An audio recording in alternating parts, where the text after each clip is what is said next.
જય ગૌ માતા, જય ઠાકોરજી, ધનરાજ પ્રાકૃતિક ફાર્મ, નારણભાઈ વસરા, ગુજરાત, રાજકોટ, ઉપલેટા.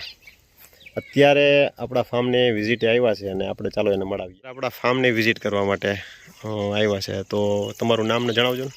જિગ્નેશભાઈ મકવાણા, મોટી પાનેલી ગામ. હા, તમારું નામ? અજીત માકડિયા. બેન, તમારું નામ? જલપાબેન જિગ્નેશભાઈ મકવાણા. બેન, તમારું? ઉષાબેન અજીતભાઈ માકડિયા. તો આમ તમે આપણા વિડીયોના મારફતથી તમે આવ્યા ને? હા હા. તો જોયું કે ના કંઈક જોવા જાણવા જેવું ખરું. અત્યારે સમયની માંગને હિસાબે કંઈક કરવું જરૂરી છે અને જાણવું જરૂરી છે. જાણવું ને આજ બધું જરૂરી છે અને કંઈક આહારમાં પરિવર્તન લઈ આવવું પણ જરૂરી છે. હા હા, એ તો લઈ આવવું જોઈએ.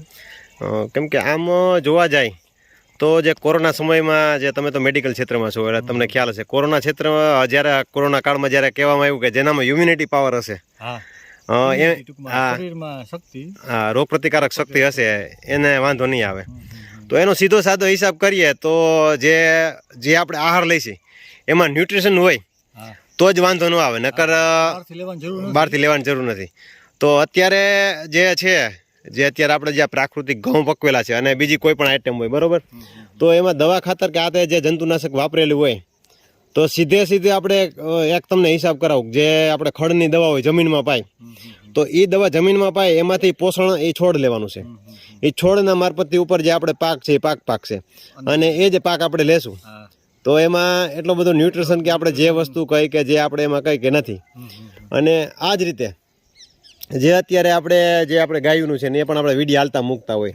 જો ગાયને શુદ્ધ અને સાત્વિક આહાર ન દે તો એના દૂધમાં ને એ બધી વસ્તુ ન આવે.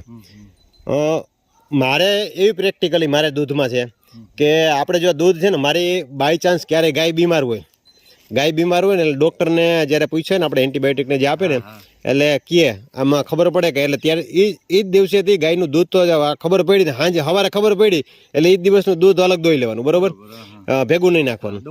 હા, બરોબર, કે હા સવારે એમ લાગ્યું કે ગા બીમાર છે, દવા આપણે આવ્યા હોય ને તો એ ગા દૂધ અલગ રાખવાનું. પછી ડૉક્ટર આવે ને ઇન્જેક્શન મારે, એ પછી એમ કે આ 2 દિવસ લગી દૂધ નહીં જામે એટલે દૂધ અલગ રાખવાનું. કેમ કે ડૉક્ટરે જે ઇન્જેક્શન આપે ને એના ઉપરથી ખ્યાલ હોય.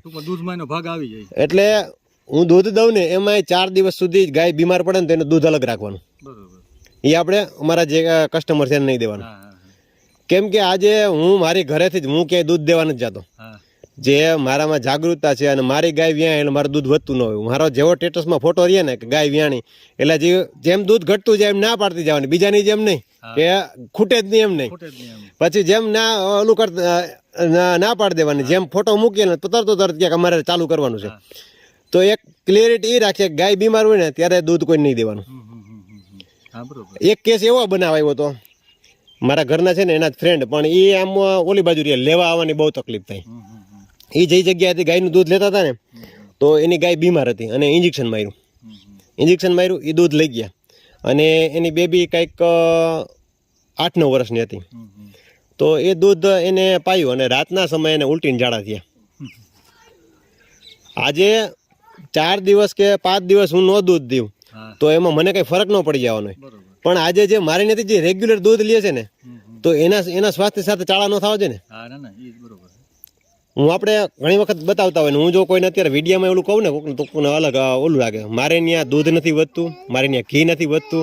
અમારે શોપ હતી ને ચાલુ થઈને તમને વાત કરી આપણે, બરોબર, તો અમારે ઘી છે ને અમારા જે ગ્રુપના બીજા મેમ્બર છે ને એની પાસે મગાવવું પડ્યું. મારી પાસે છે જ નહીં ઘી. અને અમારા એક રિલેટિવ છે, અમારા ફઈ બનાવે, અમારા પપ્પાના બેન બનાવેલા છે, ફઈ છે, લેવા પટેલમાં છે, બરોબર. હવે એ અમારા ભાભી આવ્યા ને એને કીધું કે મારે ઘી જોતું હતું, એના પૂરતું લઈ ગયા. તો એના જે ભાઈ હતા ને બીજા એને રાજકોટ જ હતા, જ્યાં અમારા ભાભી અહીંથી લઈને ગયા ને ઘી ને બહેની ખોલી ને એને કીધું ક્યાંથી લઈ આવ્યા. એ અહીંયા ઘરે પહોંચ્યા ને હજી ખબર છે અહીંથી લઈને ગયા ને મારા ઘરનાને ખબર છે, લઈને ગયા અને ત્યાં લગભગ 5 થી 10 મિનિટ એના ઘરે પહોંચતા થાય. તરત ફોન આવ્યો એને કે કેટલું ઘી છે એ કે. એને કીધું કાંઈ કે તો એ કે અમારે જોતું છે 3 કિલો, ઊભા 3 કિલો ઘી લઈ ગયા. એટલે આવી રીતે ઘણી વખત હોય નહીં, પરબર સીધું ઘી વધતું જ નથી. કેમ કે માણસોને અત્યારે ખબર છે કે સારી વસ્તુ જડતી નથી, સારી વસ્તુ ગોતવામાં તો 18 મહેનત કરવી પડે અને દૂધમાં એ જ રીતે છે. એટલે સારું શુદ્ધ અને સાત્વિક તમે જે રીતે અહીંયા આવ્યા ને આ અમને એક ટૂંકમાં એમ કંઈક મોટિવેશન મળ્યું કે ભાઈ શું કહેવાય. અને અમે તો બધાને કહ્યું, મેં ક્યારેય મારા વિડીયો એમ નથી કીધું તમે મારી પાસે લ્યો. હા તમે જે ક્ષેત્રમાં રહેતા હોય, જ્યાં રહેતા હોય એની આજુબાજુમાં જે ખેડૂત કરતા હોય ને ત્યાં એની પાસે જાઓ, એના ફાર્મની વિઝિટ કરો, મજા આવે તો એની સાથે એની પાસેથી તમે લ્યો, એટલે ખેડૂતને પ્રોત્સાહન મળે. ના ના એ હકીકત છે. અને કર્યા જેવું છે, નથી કર્યા જેવું નહીં. કેમ કે તો આજ તમે ફાર્મ ઉપર જાઓ તો ખેડૂત કેટલી મહેનત કરે ખબર પડે. ખ્યાલ આવે તમને એ મોંઘું ના હા, લાગે, મોંઘું ન લાગે. ચોકસાઈ ને બધું. હવે સામાન્ય વાત કરીએ તો આપણે કોકને ઓલું લાગે. હવે એક પીઝો કેટલાનો આવે? હે એક પીઝો આવે કેટલાનો આવે? જો, ટૂંકમાં મોંઘું 250 ગ્રામનો જ આવે ને. ખાવા જતા હોય. ના ના, મારા ભાઈને જ ત્યાં લાપીનોસની શોપ છે. મારા ભાઈને જ અહીંયા છે ને, આપણે જે કોલકી રોડ છે ને અહીંયા લાપીનોસની શોપ મારા ભાઈને જ છે. પણ એટલે કે એ વસ્તુ આપણે બહાર ફાસ્ટ ફૂડ ખાવા જતા હોય ને તો એમાં આપણે હિસાબ નથી કરતા. પણ આપણે આપણા ઘરમાં 10 મણ ઘઉં જોઈએ આખા વર્ષના, એથી વધારનો જોઈએ. ઈ કે બજારમાંથી આપણે લેતા 600 રૂપિયાના લેતા હોય 1000 રૂપિયાના, તો એ વધીને 4000 રૂપિયાનો ફરક પડે. ફેર પડે વરસ છે. પણ એમાં ને એમાં છે આપણે બીજે ઘણી જગ્યાએ. હા, એ ઘણી જગ્યા. એટલે ખૂબ મજા આવી, તમે અમારા ફાર્મની મુલાકાત લીધી. અને આવી જ રીતે આમ જ્યાં જ્યાં તમે ટૂંકમાં તમે પોરબંદર છો બરોબર, આજુબાજુમાં જ્યાં કરતા હોય ત્યાં તમે વિઝિટ કરજો. અને જે તમે તમારી ચોઈસ પ્રમાણે જ્યાં જે ખેડૂત પકવતો હશે ને એ લેશો ને, અને જે બજારમાંથી લેશો ને એમાં તમને હાથી ઘોડાનો ફર ને એમાં તમને મજા આવશે. હા હા કેમ કે અટાણે મોટા મોલમાં ઘણા બધા છેતરાય છે, નથી છેતરાતા એવું નહીં. અમે જે ઉપલેટામાં શોપ ચાલુ કરી ને એનો મેઇન રીઝન એ કે એમાં 15 ખેડૂતોનો જે માલ કે 20 ખેડૂતોનો માલ આવશે ને એમાં એડ્રેસ સહિત હશે. એટલે જે લે ને ઇન્ક્વાયરી કરી શકે. આજુબાજુમાં હોય, ચોથા ફોને આપણા રિલેટિવ એની વાડી સુધી પહોંચી શકે. ચોથો જ ફોન, 5મો ફોન એ નહીં. હા હા ના, ઈ તો ગામ હોય એટલે ઓળખતા હોય. અરે ગમે ત્યાં બીજા ગામમાં કેમ ન હોય, ચોથાથી 5મા ફોને આપણો રિલેટિવ ત્યાં પહોંચી શકે. ના પૂછે. કેમ કે હગાના હગા કોકો કોઈ જ આજુબાજુમાં આપણે તપાસ કરીએ તો. એટલે કસ્ટમરને લેવામાં છેતરાય નહીં, બેનિફિટ રહે. તો ચાલો નવા વિડીયો સાથે મળશું. જય ગૌ માતા. જય ગૌ માતા.